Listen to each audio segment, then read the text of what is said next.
Hello to all the United Voice members of the Queensland Ambulance Service. My name is Tamara Hutley. I'm an Advanced Care Paramedic too, and I'm also a United Voice State Councillor Delegate for the Sunshine Coast LASID. Today I'm here to present to you the outcomes of the EB negotiations that have been ongoing for the past month. The negotiation topics that we covered within the EB are the QAS EB history and context, the remuneration inquiry, structure and classifications. This includes structures, relativities, classifications and translation, and meal break management.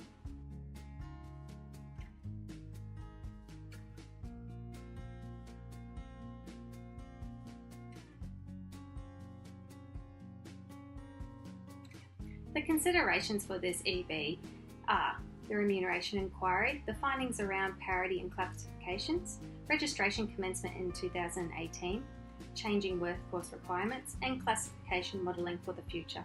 Earlier this year, United Voice, along with the Queensland Government, initiated the remuneration inquiry.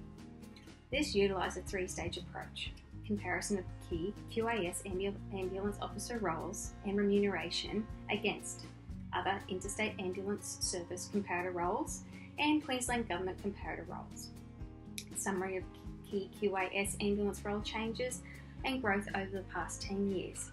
The outcome of this, to achieve parity with other ambulance services, significant review and classification structure. The structure and classification of the QAS is rigid, difficult for new roles to be introduced.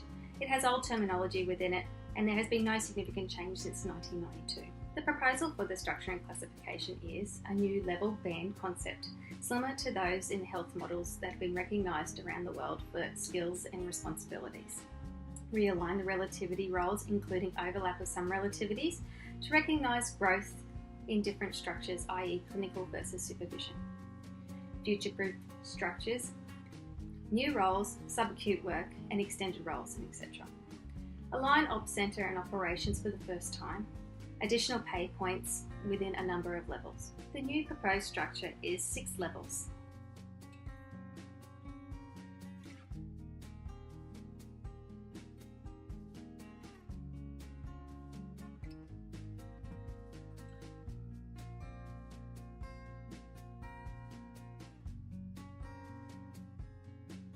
You might be wondering what we mean by relativities.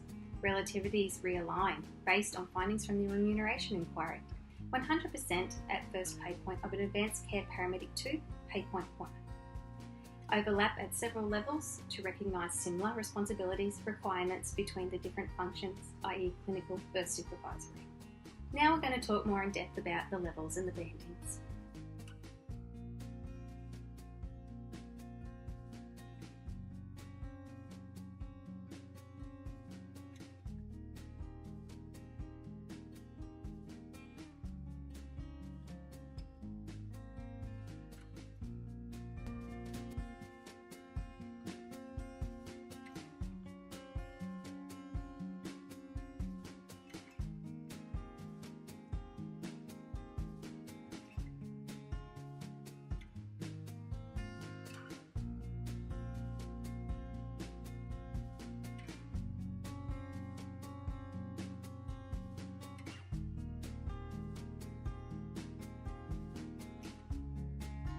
How do I determine what my pay point I am on now will translate to the new restructuring classification?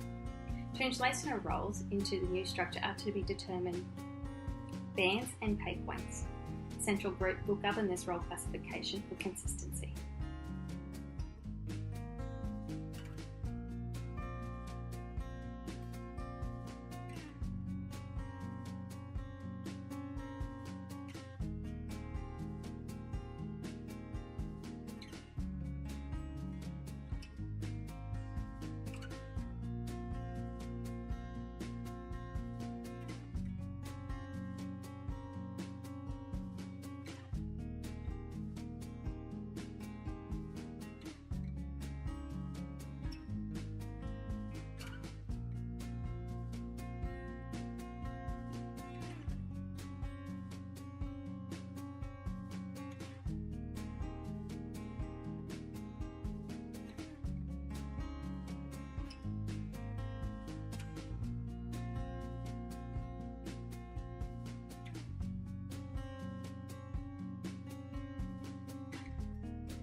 The first scenario is an op centre role.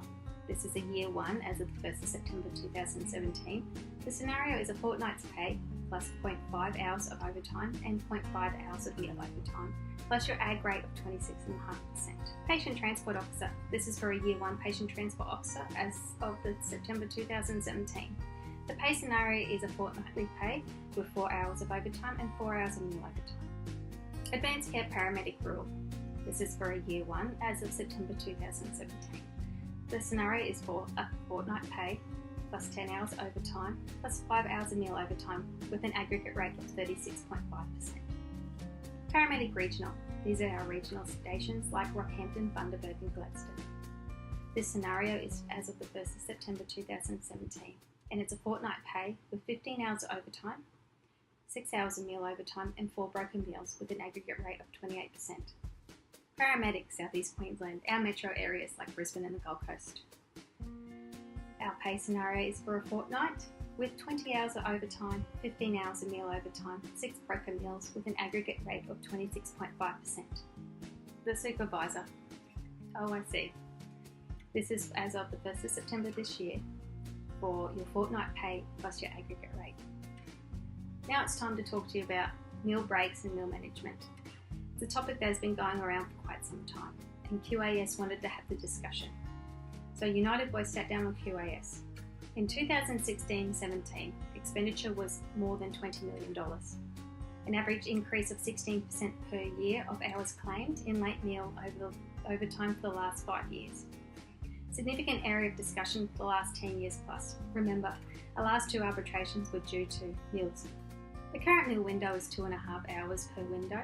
The aim of this discussion is to develop strategies to assist officers in getting access to breaks and cap expenditure growth on meal break claims. The proposal, the meal break window to increase as soon as practically possible from 2.5 hours to 3.5 hours. Option to increase this meal break window to 4 hours if containment of costs is not achieved. This means that if we grow the $20 million cap that QAS would like to spend, they'll increase the window by an extra half an hour. There is a bipartisan approach between QAS and United Voice to come up with strategies to facilitate taking of breaks. QAS and UV will work together to discuss, implement and monitor meal break management over the lifetime of the agreement and beyond. Utilise on-road staff to assist QAS and UV in identifying ideas, concepts and strategies to assist meal break management. This means myself as a delegate working with you, the ambulance officers of the Queensland Ambulance Service, to come up with ways to get you the breaks that you need during your shift. In summary, the proposed structure and wage rates is based upon the remuneration inquiry findings, acknowledging the changes to the nature of work, skills, responsibilities and conditions under which work is performed by employees. Achieves parity with other ambulance services as well. So where to from here? As of this point in time, United Voice and the Queensland Ambulance Service have come into principal agreement. Every eligible Queensland ambulance officer will receive a copy of the certified agreement to go over. They then have 14 days to decide whether they want to vote yes or vote no. Once this 14 days has expired, a ballot will come up. We need 50% plus 1 to say yes to get this agreement across. If we achieve 50% plus 1, the new certified agreement will be sent to the QIRC to be certified and then implemented. I want to thank you for your time, for listening to me today, and I hope that you got all the information you need about the EV negotiations. Please, if you have any questions, go see your delegate or state councillor in your LASN.